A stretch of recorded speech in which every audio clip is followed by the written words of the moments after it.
안녕하십니까? 그의 심판의 시간의 제목으로 제6과를 공부하겠습니다. 기억절 말씀. 또한 너희가 이 시기를 알거니와 자다가 깰 때가 벌써 되었으니 이는 이제 우리의 구원이 처음 믿을 때보다 가까웠음이라. 밤이 깊고 낮이 가까웠으니 그러므로 우리가 어둠의 일을 벗고 빛의 갑옷을 입자. 로마서 13장 11절 12절의 말씀입니다. 이번 주에 우리는 그의 심판의 시간이라는 제목으로 다니엘서 8장 9장을 연구합니다. 다니엘서 8장과 9장은 우리 재림교인들이라면 많이 공부하고 또 연구하는 주제이지만 여전히 어렵고 부담스러운 성경의 내용이라고 생각이 됩니다. 2300일의 예언, 또 72일의 예언 등 인류 역사의 진행 과정, 또 마지막 시대를 살아가는 우리를 위한 특별한 내용들로 구성되어져 있습니다. 물론 그 중심에는 예수 그리스도의 십자가 그것이 있고요. 이 지구를 넘어서 하늘 성소에까지 우리의 믿음의 눈을 돌리게 하는 장소도 바로 이 성경 다니엘서 8장과 9장입니다. 그것은 하나님의 심판이 다가오고 있으며 죄의 문제가 어떻게 종결될 것인지에 대해서 우리에게 가르쳐주고 있습니다. 오늘은 4월 30일 성소의 정결이라는 제목으로 공부를 진행하려고 합니다. 다니엘서 8장 14절에 그 핵심적인 성경절이 있습니다. 그가 내게 이르되 2300주야까지니 그때 성소가 정결하게 되리라 하였느니라.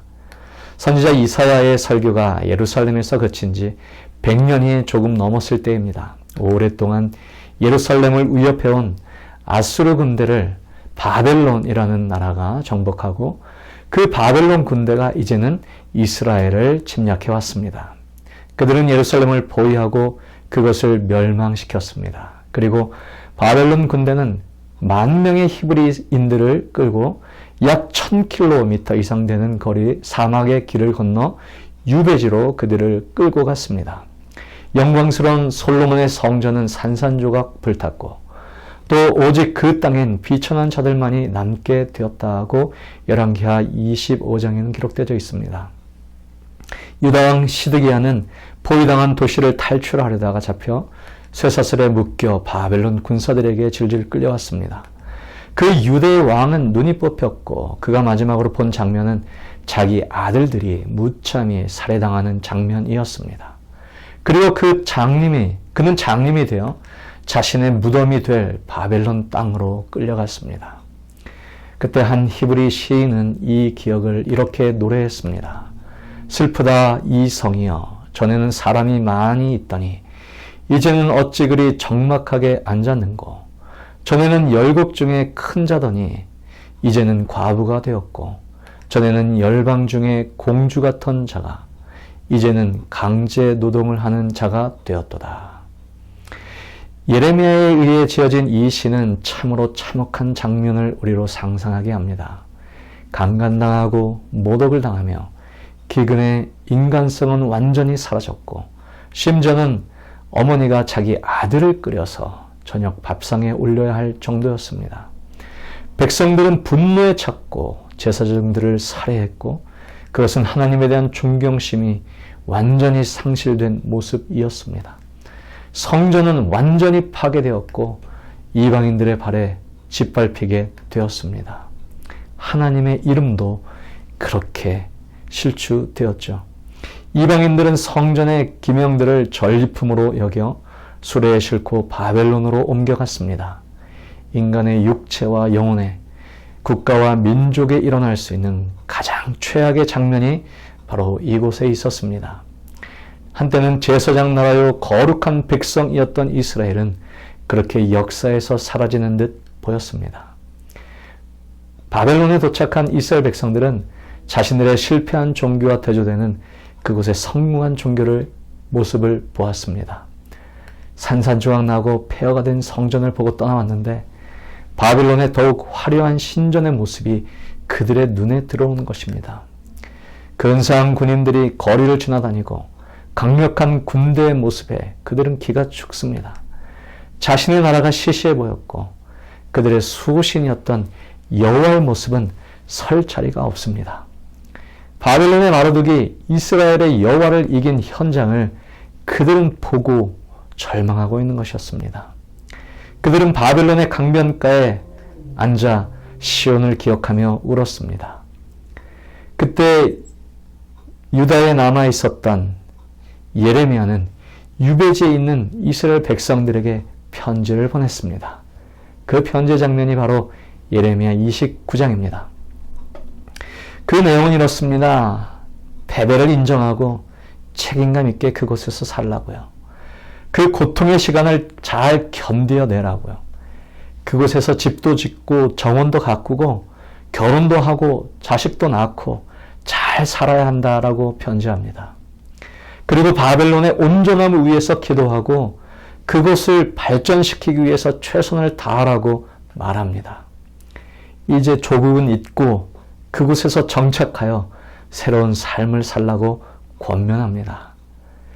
그리고 70년이 지나면 다시 고국으로 돌아올 것이라고 그는 말합니다.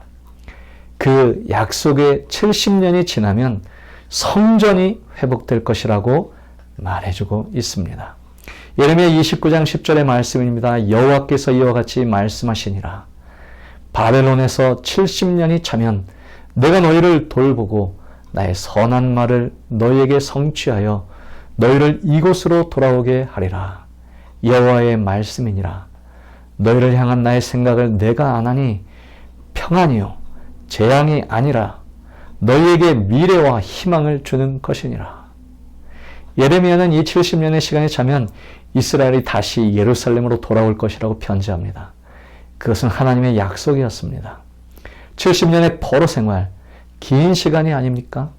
하지만 그 시간이 지나면 예루살렘이 다시 회복될 것이라고 말씀하시는 것입니다. 그런데 하나님께서는 다니엘에게 이 70년의 시간 뒤에 올 71회의 예언에 대해서도 말씀하십니다. 70년이 7번 반복되는 시간이죠. 그 71회는 490년의 시간입니다. 그것은 70년보다 훨씬 더 긴 시간입니다. 그러나 그 71회, 490년의 시간이 지나면 죄의 문제를 해결하실 메시아가 이 땅에 오실 것이라고 말씀하고 있습니다. 그런데 그것보다 더 긴 시간을 하나님께서는 다니엘에게 알려주십니다. 그것이 바로 2300년의 예언입니다. 이 지구의 역사의 마지막 심판이 있게 될 것을 하나님께서는 다니엘에게 말씀하고 계시는 것입니다. 그때 다니엘은 소원이라면 단지 고국 예루살렘의 회복, 그것이 그 일생 일대의 소원이었지만 하나님께서는 그것을 넘어 지구의 완전한 회복에 대한 계획을 다니엘에게 알게 하신 것입니다. 왜요? 그래도 다니엘은 하나님 보시기에 가장 모범생이었던 것 같습니다. 지혜로운 사람이었기에 하나님께서는 당신의 비밀을 그에게 펼쳐 보여주신 것이죠. 하지만 다니엘도 그 모든 비밀을 다 이해하기에는 한계가 있었던 것이 분명합니다. 오늘은 어떻습니까? 오늘 살아가는 우리 재림교인들, 우리 그리스도인들, 어쩌면 재림교인은 하나님께서 보실 때의 모범생이라고 판단하셨지는 않았을까요? 그래서 우리에게 그러한 비밀을 풀게 하신 것은 아닐까요? 짓밟힌 예루살렘이 다시 정결케 되는 것은 70년 후면 가능하지만 짓밟힌 하늘 성전이 정결케 되는 데에는 2300년 후에나, 즉 1844년이 되어서야 가능하다는 사실을 우리에게 가르쳐주고 계신 것입니다. 그렇다면 여러분, 성전이 회복되고 정결케 되는 것은 어떤 의미가 있습니까? 다니엘서 8장 14절을 다시 읽어보겠습니다. 그가 내게 이르되 2300주야까지니 그때 성소가 정결하게 되리라.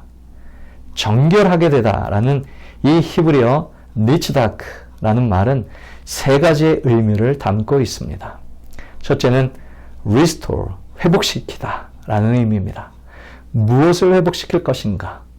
그것이 바로 다니엘서 8장 11절에 나오는 매일 드리는 제사를 성소 정결을 통하여 회복시킬 것이라는 의미입니다.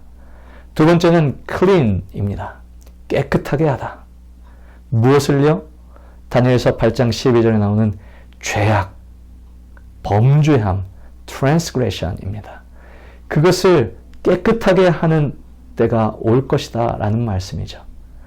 또한 이 니치다크라고 하는 세 번째 의미는 vindicate, 옹호하다, 변론하다 라는 의미입니다.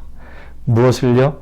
trampling 되었던 것을, 짓밟혔던 것을 성전이 짓밟히고 하나님의 명예가 짓밟혔던 것들이 다시 회복되는 날이 올 것이다. 여러분, 하나님의 복음의 기별이 다시 회복되고 죄의 용서가, 정결함이 일어나며 오해되었던 하나님의 성품이 다시 옹호되는 일이 2300주야의 끝인 1844년에 일어나게 될 것이다 라는 사실입니다. 죄로부터 인간의 구원은 그 과정이 단순하지 않습니다. 그것은 모든 우주로부터 그 과정이 공정하고 투명하며 그것이 비밀리에 진행되지 않았음이 공개되어야 합니다. 우리는 그 과정을 성소 봉사를 통하여 그 과정을 보게 됩니다. 먼저 에스겔서 36장 22절의 말씀에 보면 이런 말씀이 있습니다. 그러므로 너는 이스라엘 족속에게 이르기를 주 여호와께서 이같이 말씀하시기를 이스라엘 족속아 내가 이렇게 행함은 너희를 위함이 아니요 너희가 들어간 그 여러 나라에서 더럽힌 나의 거룩한 이름을 위함이라. 여러 나라 가운데서 더럽혀진 이름 곧 너희가 그들 가운데서 더럽혀진 나의 큰 이름을 내가 거룩하게 할지라. 내가 그들의 눈 앞에서 너희로 말미암아 나의 거룩함을 나타내리라. 내가 여호와인 줄을 여러 나라 사람이 알리라. 주 여호와의 말씀이니라. 사탄은 하나님을 완고한 분, 융통성이 없는 분, 사랑이 없는 분으로 곡해하였습니다. 하나님의 이름은 온 우주 앞에서 더럽힘을 받았습니다. 그러나 예수 그리스도의 십자가는 그분의 심판이 얼마나 공의로운지, 사랑이 넘치는지를 온 우주 앞에 증거하였던 것입니다. 2600년 전에 살았던 다니엘에게 주어진 이 계시의 기별은 바로 오늘 2023년을 살아가는 우리를 향한 기별이었음을 다시 상기하면서 이번 주 교과를 계속 공부해 나아갈 것입니다. 기도의 시간을 갖겠습니다. 감사합니다.